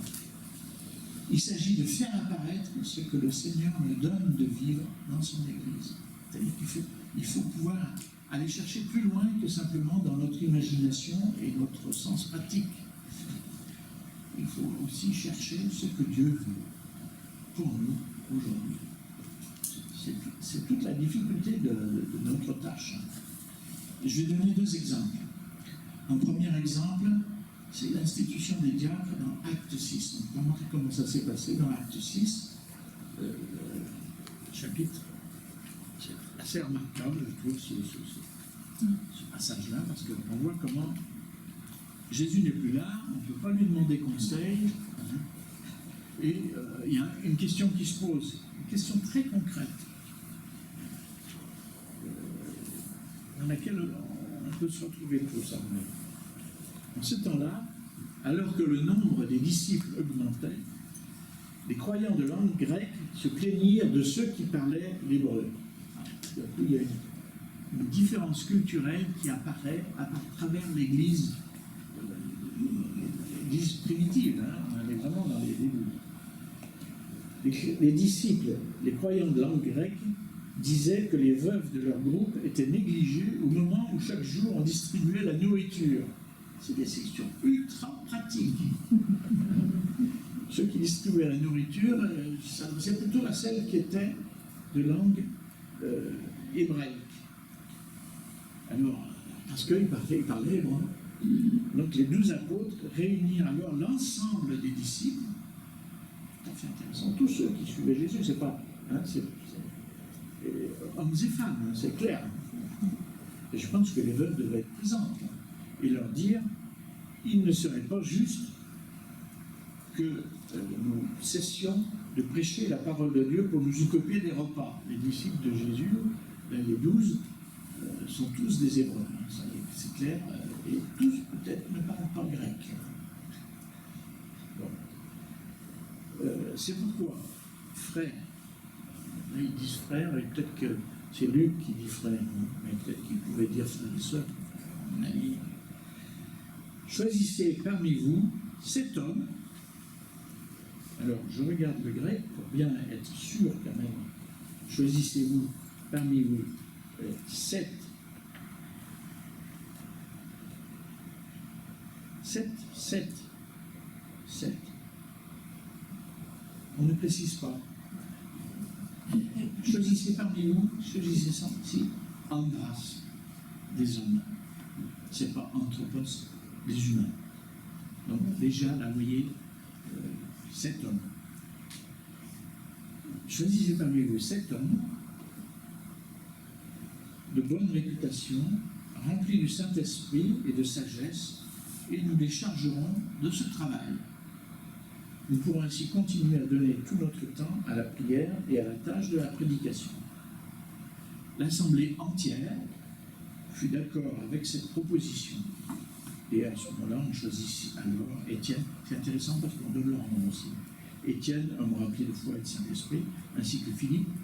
Stéphanos, en grec, Étienne, et Philippe, Philippos, c'est des noms grecs. Donc, ils ont choisi des gens qui étaient manifestement d'origine grecque. Procore, Nicanor, Timon, Parménas et Nicolas d'Antioche, qui s'étaient autrefois convertis à la religion juive. On les présenta aux apôtres, qui prièrent et posèrent les mains sur eux. Donc, vous voyez, cette question très très pratique, qui est celle de, quand même, de traiter également les veuves de langue grecque et les veuves de langue hébraïque, eh bien, on va demander au Seigneur aussi de nous aider pour la résoudre. Et on trouve un institut les diacres à ce moment-là. C'est assez intéressant de voir comment on s'y est pris à ce moment-là.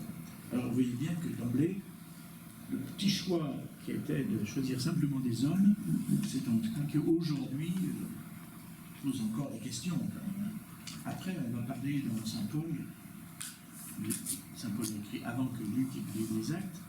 Donc il est possible que cette chose-là soit postérieure. Saint Paul parle de diaconesse dans l'Épître aux Romains.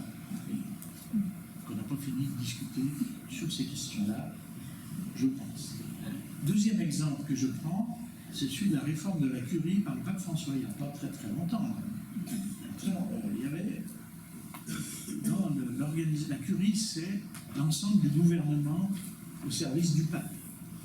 Et l'ensemble de ce gouvernement était, comment dire, organisé d'une façon telle qu'il y avait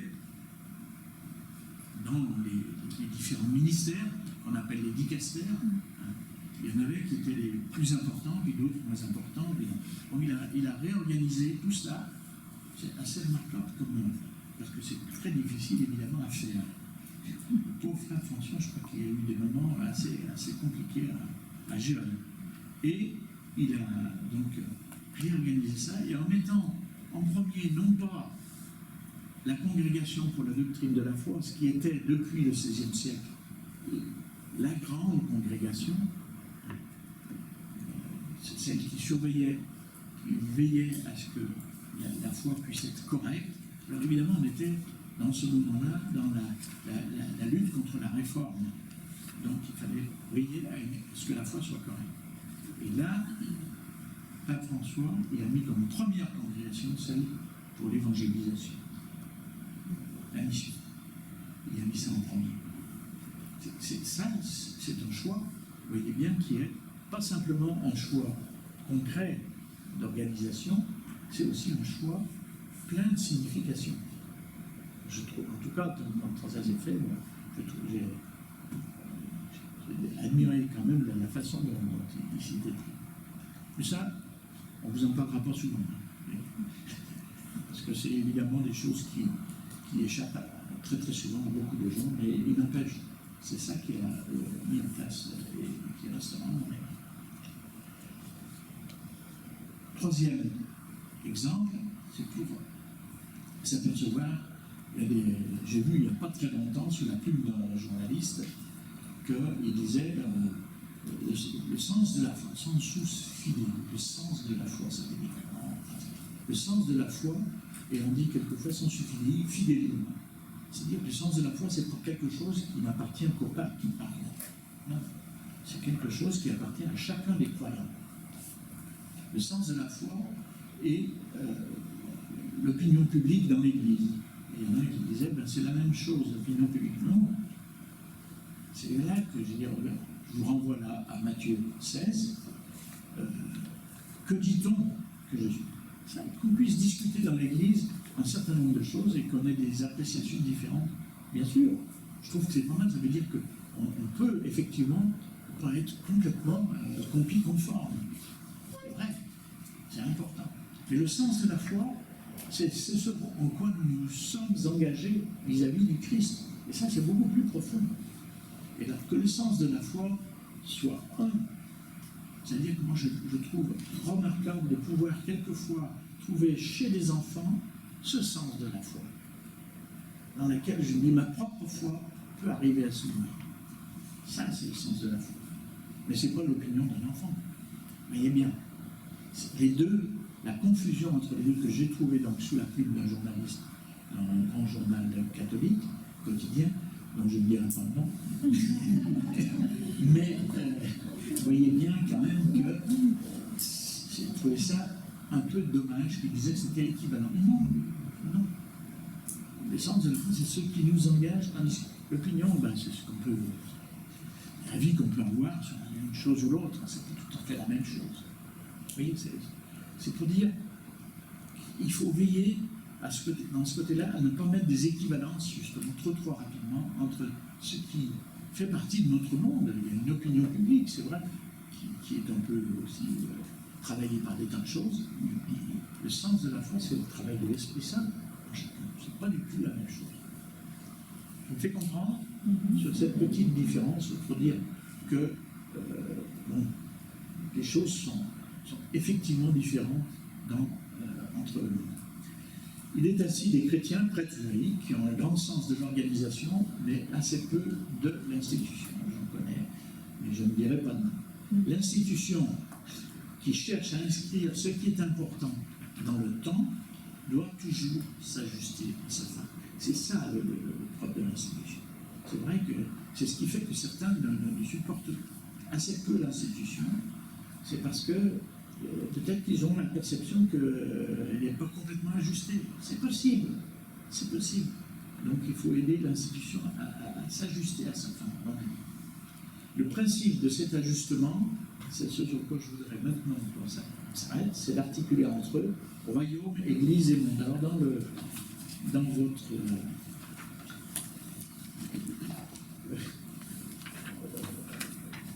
les feuilles qui vous ont été distribuées, c'est merveilleusement mis en valeur à travers ce schéma. Donc vous voyez comment le monde, c'est le monde dans lequel nous sommes. Je vais essayer de... Et que ce qui m'importe, c'est de situer l'Église dans ce monde et par rapport à ce royaume.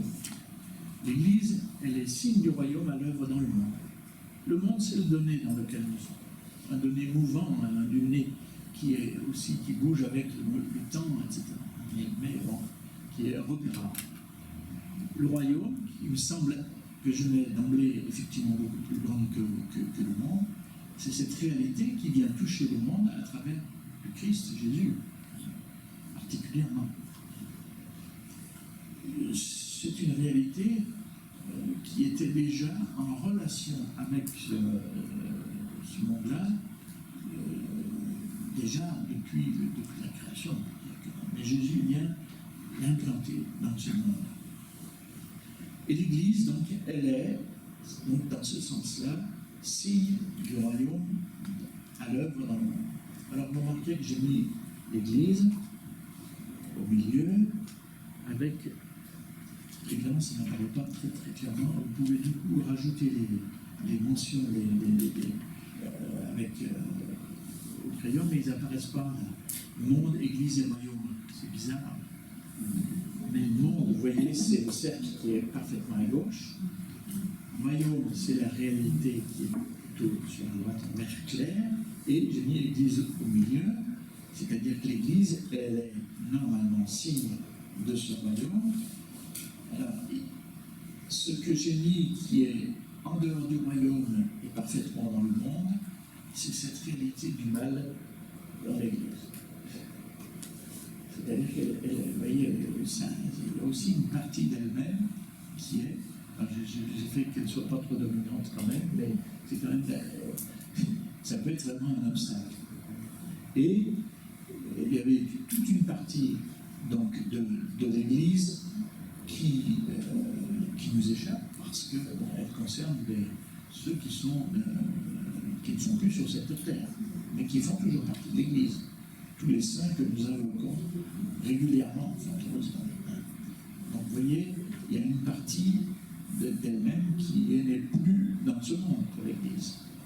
Et l'Église ne cesse de renvoyer à ce qui est la réalité de ce royaume agissant dans le monde, aujourd'hui encore. Est-ce que je me fais comprendre? C'est un schéma, c'est-à-dire c'est un schéma qui peut être, il est fait là pour aider à réfléchir.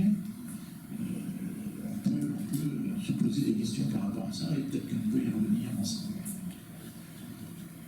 Je termine avec ce paragraphe, un des principaux paragraphes de Humaine Gentium encore. Ainsi donc, déjà, les derniers temps sont arrivés pour nous. C'est intéressant aussi comme expression. Les derniers temps sont commencés grâce à la venue du Christ. Avec lui, les derniers temps sont arrivés. Le renouvellement du monde est irrévocablement acquis et en toute réalité anticipé dès maintenant. En effet, déjà sur la terre, l'Église est parée d'une sainteté encore imparfaite mais véritable. Trouvez là le thème qu'on a vu, à 2 reprises au moins. Cependant, jusqu'à l'heure où seront réalisés les nouveaux cieux et la nouvelle terre, où la justice habite, l'Église habite, où la justice habite, pardon. J'aurais dû mettre une virgule là, mais peut-être qu'il n'était pas dans le texte que j'ai pris, probablement. L'Église en pèlerinage porte dans ses sacrements et ses institutions qui relèvent de ce temps la figure du siècle qui passe. Elle vit elle-même parmi les créatures qui gémissent présentement encore dans les douleurs de l'enfantement et attendent la manifestation des fils de Dieu. Des fils et filles de Dieu, si vous voulez. Mais ça, c'est pas ce qui est dans le texte. Les fils de Dieu. Je termine par une dernière citation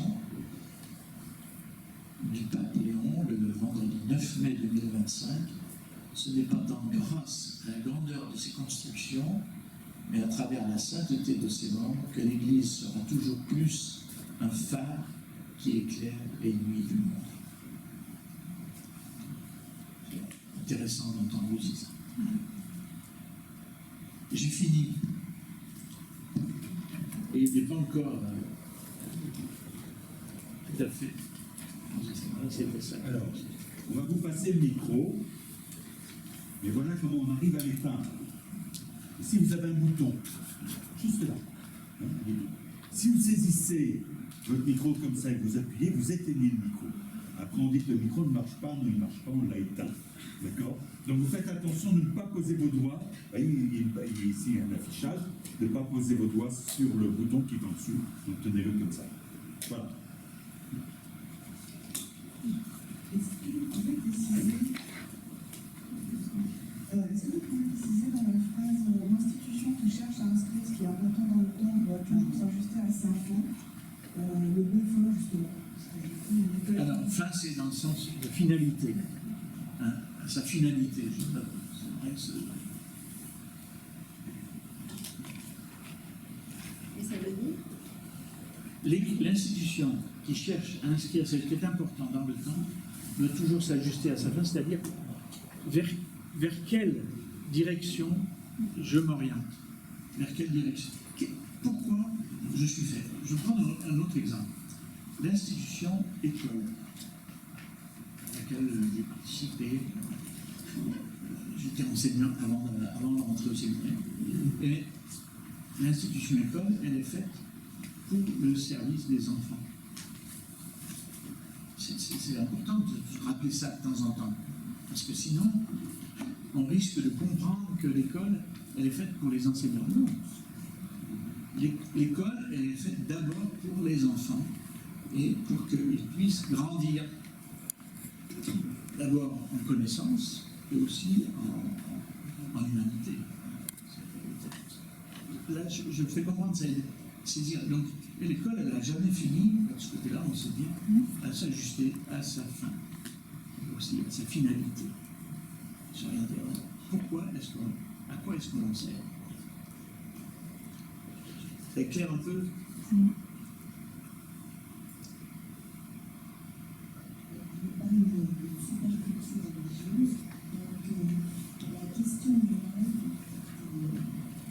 Plus près du micro. Excusez-moi, je n'ai pas entendu. La question du mal, Oui. posée avec un ami et sa fille dans les actes. Oui.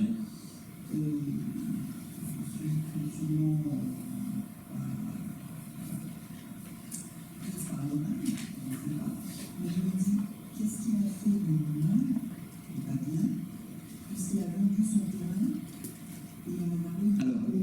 Alors, je reviens sur le texte. Alors, du coup. On lui dit qu'on peut tout garder, vraiment, c'est pas bon. Alors, ce qu'il a fait, c'est pas le. Il lui dit très très clairement, tu as menti à l'Esprit Saint. C'est-à-dire que tu n'as pas été clair dans ton affaire. Tu es venu nous présenter ce que tu as apporté pour ayant vendu ton terrain, alors que tout le monde. Alors il nous a dit avant, juste avant, que tout le monde faisait ça. Je ne suis pas du tout sûr, mais bon, je suis même sûr du contraire, à mon avis. Enfin bon, ça c'est un peu de... Mais ils ont fait ce qu'il fallait être pour être bien considérés. C'est-à-dire qu'ils ont apporté l'argent en disant on a vendu notre terrain, mais voici le prix du terrain. Mais ce n'était pas le prix du terrain. Il aurait suffi qu'ils disent la vérité, et voilà ce que nous apportons. C'est tout. C'est là qu'est le mensonge. C'est que. Le mensonge presque par l'émission, il y a une intention, il y a une intention. C'est pas. Il y a une part de mensonge. Alors, du coup, à savoir qu'ils ont fait passer pour le prix du terrain ce qui n'était qu'une partie du prix du terrain. Donc là, il y a vraiment un mensonge. Mais tu as menti à l'Esprit Saint, c'est dans l'intention même. Tu n'es pas venu pour prendre part à la mise en commun, tu es venu pour être perçu comme ceux qui ont pris part. C'est effectivement tout à fait autre chose. Mais ça, c'est intéressant de voir ça parce que c'est pas les derniers. Il y en a eu d'autres après, et heureusement tous ne sont pas morts. Oui, mais s'il avait fait la même chose, mais en disant la vérité, oui, mais il n'y a rien eu. Il y aurait, enfin, il serait, mais... S'il avait dit la vérité, il ne serait pas fait reprendre par Pierre. Non, la question, c'est qu'il n'a pas dit la vérité. C'est ça le fond du problème. C'est qu'il n'a pas dit la vérité. Et que du coup, en fait, c'est une question d'apparence. Absolument. Absolument. Avoir l'apparence d'être extrêmement généreux, Voilà. mais ne pas l'être complètement. Voilà. C'est quelque chose de très actuel, arranger la vérité. Ça, alors là, le nombre d'articles sur le sujet, je peux vous dire que ça déborde. J'aurais une question à poser à propos du sans-sourcil. Le sans-sourcil. Tu as dit qu'il ne fallait pas confondre l'opinion et sans-sourcil. Donc, si j'ai bien compris, en fait, la différence entre les deux, c'est d'un côté l'action de l'esprit et on discerne ce que l'esprit veut nous dire. Moi, mon problème, c'est qui discerne dans notre Église institution aujourd'hui. Je parle bien de ça, pas d'une Église rêvée, idéale et idéale et tout. Voilà, c'est ça qui me gêne, ça c'est la façon dont on dit, on ramène à soi, qu'est-ce qui est du sens soulier, qu'est-ce qui ne l'est pas, et qui peut réellement discerner. D'abord, c'est pas moi qui peux dire j'ai le sens soulier. Je pense que c'est une première chose. Il y a toujours une altérité, il y a toujours un autre dans l'Église. Et que j'ai toujours besoin de cet autre. Alors, déjà, là, c'est bien parce que tu me précèdes un peu dans ça. Ça va être plutôt dans la prochaine fois que je vais avoir à aborder ce genre de questions. Et le fait de me poser la question, ça veut dire qu'elle est effectivement importante. Mais il y a effectivement tout un processus dans lequel on a à discerner. Et c'est pas si simple que ça, parce que c'est une question qui se pose à toutes nos églises. À toutes nos églises. Je dis exprès toutes nos églises, en parlant de l'église orthodoxe, des églises et des communautés protestantes, exprès. Parce que c'est aussi, est-ce que c'est vraiment la foi? Est-ce que c'est vraiment la foi que l'on partage? Est-ce que c'est qui va décider de ça? Et du coup, alors dans l'Église catholique, il y a une institution qui est très centrée là-dessus. C'est pour ça d'ailleurs que la Congrégation pour la doctrine de la foi était la première des constitutions, des dicastères, la première des institutions à l'intérieur de la curie romaine. D'où l'importance de ça. Et parce qu'on se battait là-dessus. Et le processus était effectivement de remonter jusqu'au pape. C'est le pape qui était le garant de l'unité de la foi. Et vous voyez bien que entre moi, qui suis-je par rapport à Léon XIV, bien sûr, rien du tout. C'est pas. Je pense que c'est important de se rendre compte de ça. C'est en fait tout un processus beaucoup plus complexe qui se passe dans chaque église.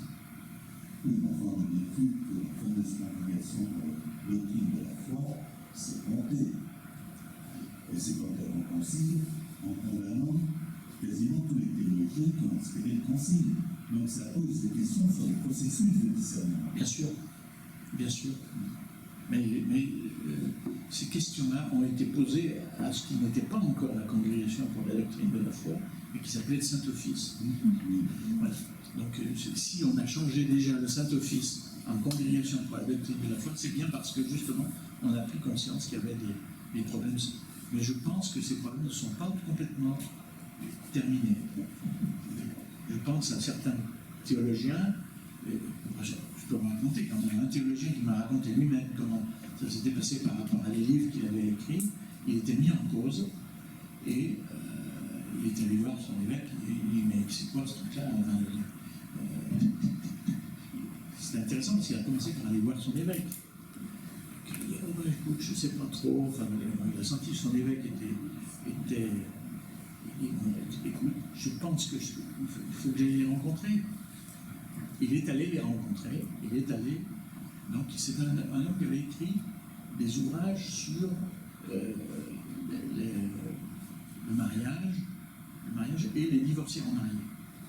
Donc il s'est retrouvé avec ça et il est allé donc rencontrer les gens de la congrégation pour la doctrine de la foi. Il a pris un billet pour Rome, il est allé, on l'a invité, et lui, on m'a reçu, pendant une demi-heure, on m'a expliqué ce que c'était que le mariage, c'était quelque chose que je savais par cœur. Donc j'ai écouté l'interprétation. Et puis à la fin de l'exposé, on dit, alors, qu'est-ce que vous avez à dire là? Thomas a dit, tout ce que vous avez dit, je le sais. Et voilà ce que j'ai voulu faire, et ce que alors, ce qui est très intéressant, c'est qu'il s'est expliqué sur ce qu'il avait fait, sur ce qu'il avait écrit, et donc pour essayer de revenir sur. Et ils ont dit, ah oui, oui, ah oui. Enfin, c'est très bien, continuez. C'est donc qu'il a pu continuer. C'est tout à fait intéressant comme type de mais bon, il dit ça fait quand même cher pour l'explication parce qu'il faut aller jusqu'à Rome. Mais il n'empêche qu'il l'a fait. Je veux dire, voilà. Mais n'empêche, il était soupçonné avant qu'on ait discuté avec lui. Et il a fallu qu'il discute pour qu'on puisse. C'est pour vous dire que le système dans lequel on est, il n'est pas parfait. Et il s'agit effectivement de permettre que la discussion puisse être vraiment réalisée à l'intérieur de l'Église. Ça, c'est une énorme question de notre institution qu'on ne résoudra pas aujourd'hui. Comment interpréter la phrase que l'agneau enlève le péché du monde? Ah, voilà.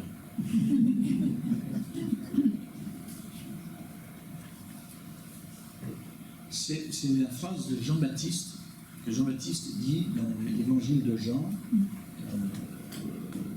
Je vais la retrouver. Simplement, c'est dans cette phrase-là, c'est Jean-Baptiste qui présente Jésus à ses disciples à lui. Et ses disciples vont suivre Jésus quand il va lire ça. C'est-à-dire, quand il dit ça, il y a deux éléments. Alors, c'est une phrase qui est attribuée à Jean-Baptiste, mais qui, à mon avis, est probablement l'évangéliste Jean.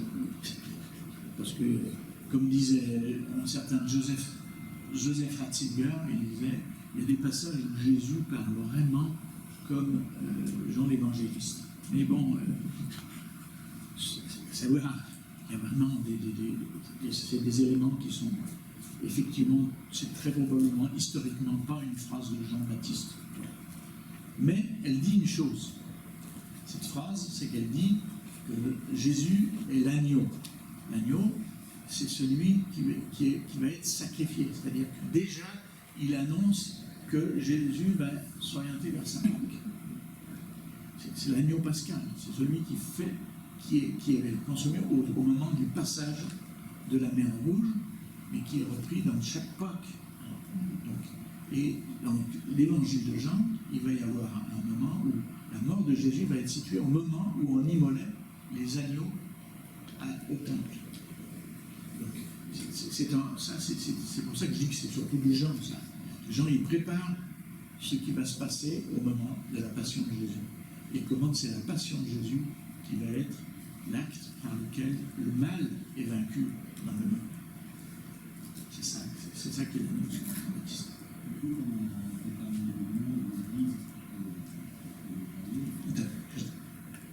Oui. Dans l'exposé, on a déterminé le monde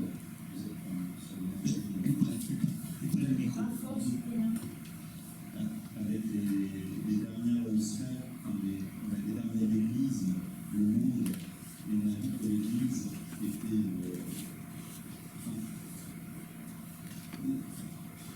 tout simplement le péché dans le monde est très présent.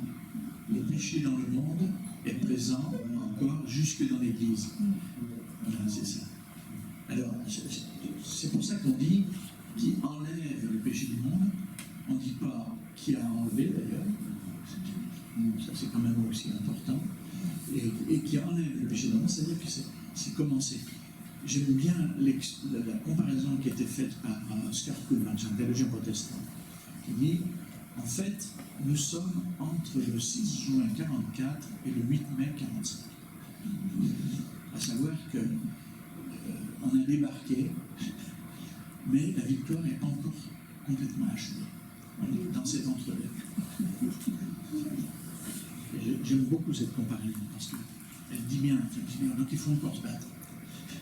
Que effectivement le mal est encore présent dans le monde, enfin je ne sais pas ce que vous en pensez, mais je crois qu'effectivement il y a, malheureusement. Mais la victoire sur le mal est acquise par Jésus. C'est ça notre foi. Elle est acquise. Elle est acquise. Acquérir alors. Et Elle est à acquérir. elle est acquise parce que la victoire maintenant, ça va. C'est pour ça que je dis le rassemblement avec le débarquement. Ça y est, on approche de la victoire. La victoire nous est donnée. On est tranquille que ça va se faire maintenant. Mais elle n'est pas encore achevée. Dans quelle temporalité? Voilà. On la connaîtra peut-être. On est dans un autre. Ah ben, peut-être qu'on mourra avant que la victoire. On n'en sait rien. Bernard. Oui, c'est dans la suite de cette question. Il y a du mal dans le monde, c'est fait. Mais est-ce que le royaume n'est pas présent déjà? Aussi, bien sûr. Oui, non. Il faudrait que tu décales un peu, il faut qu'on fasse un petit schéma. Je vais le faire, mais je vais le faire. Non, mais le schéma, il est fait pour être discuté. Alors. Tu as tout à fait raison. J'y arrive. Voilà. Donc, le royaume, il déborde, on ne sait pas tout de suite, on est dans ces lieux, ces endroits. On a l'église, il y a l'intersection, mais on n'a pas d'intersection monde-royaume qui ne soit en même temps intersection église-royaume. Il faudrait. Comme ça? Oui, ça fait un tout petit bout là, c'était pas beaucoup, mais. Le problème, c'est que je ne sais pas où mettre la petite portion qui est là en bas. Celle-ci. Ça va dépendre du schéma, si tu peux commenter cette question de la présence du royaume dans le monde, parce que sans que l'église effective concrètement. Non, vous voyez bien que c'est un schéma. Alors, merci pour ta remarque, parce que effectivement, il y a toute une partie du travail du royaume dans le monde. Je veux bien enlever un peu de mal dans l'Église. Mais vous voyez bien le type de problème dans lequel on est là. C'est un schéma. C'est un schéma et qui n'est pas. N'a pas aplatir l'église, aplatir au niveau de l'église. Si tu aplatis l'église au dépôt, comme ça, c'est mieux. Vous voyez qu'on y arrive comme ça. Est-ce que tu peux commenter? Est-ce que le royaume peut être présent quelque part?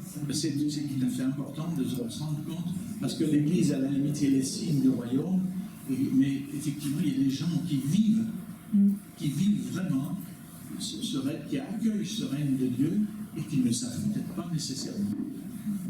Et peut-être que c'est ça que l'Église peut leur apprendre.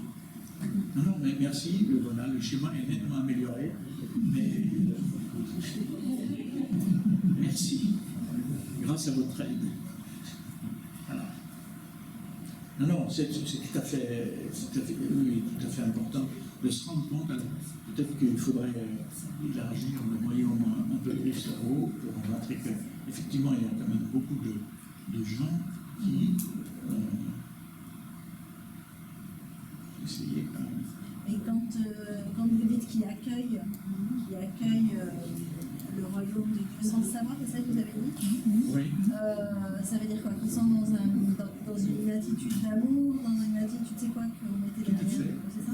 Vous savez, c'est ce que Matthieu dit dans le jugement dernier, là. Quand est-ce que nous avons vu que tu avais faim, etc. Ils l'ont fait, mais sans savoir que c'était Jésus. Mais ils le reconnaissent ce jour. Parce que c'est Jésus qui leur dit, oui, c'était moi. Et ça, je crois que c'est profond, cette affaire-là. On se rend compte qu'effectivement, il y a des gens qui sont déjà travaillés par l'Esprit de Dieu avant même qu'ils aient rencontré l'Église, qu'ils aient lu l'Évangile. Heureusement. Ils sont à la fin des temps. Attendez, il y a quelqu'un, il y en a plusieurs. Il y a quelqu'un qui a un micro, mais il est caché.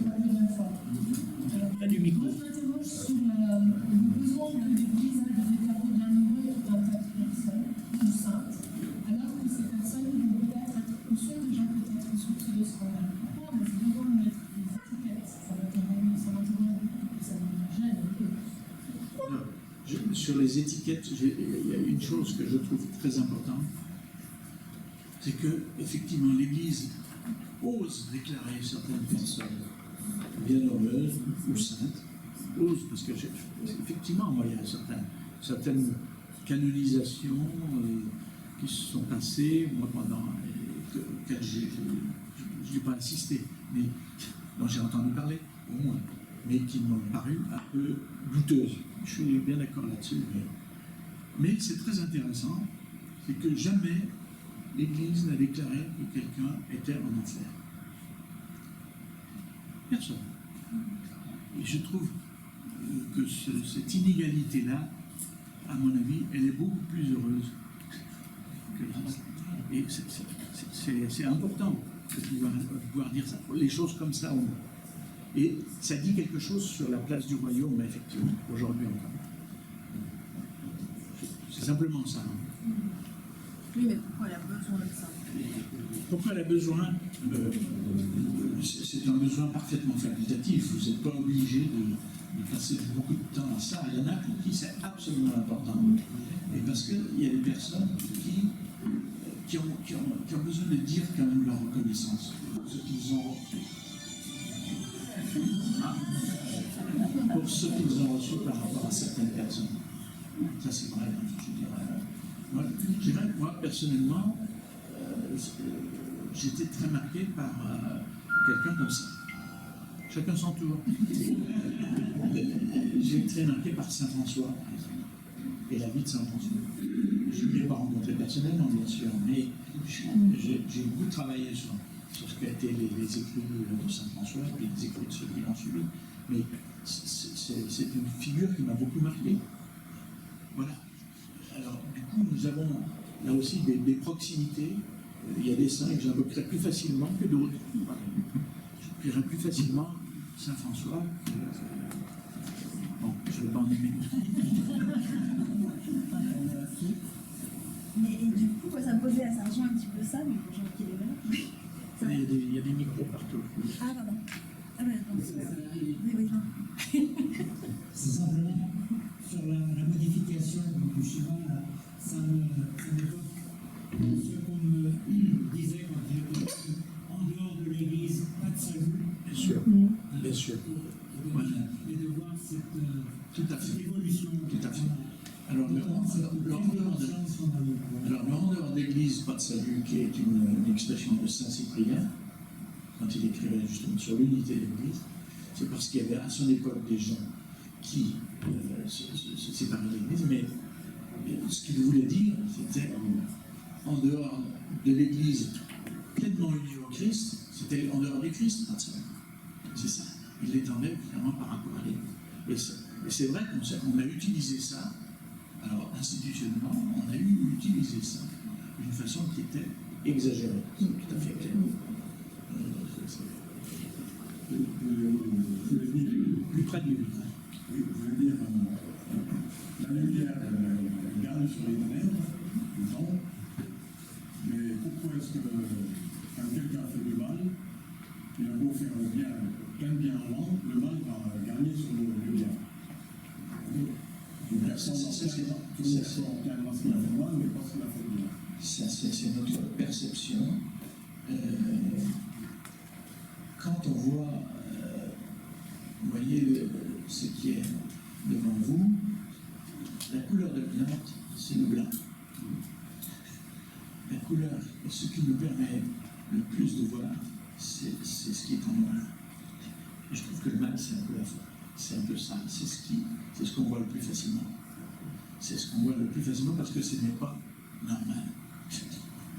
Le mal, c'est ce qui, effectivement, est anormal. Et donc, du coup, ça nous choque. Mais des fois, vous voyez, c'est une tache qui est ici au milieu du mur. Tout d'un coup, vous dites, mais qu'est-ce que ça fait là? Oui, voilà, ça ne devrait pas être là. Donc, mais du coup, c'est très important pour nous de nous habituer à nous dire ce qui domine, c'est le blanc, c'est la bonté de Dieu. Ça, oui, et c'est ça qui nous est offert. Bien bon. Alors, il est midi, je crois. Donc, Pierre, tu n'es pas encore canonisé, mais on peut t'applaudir quand même.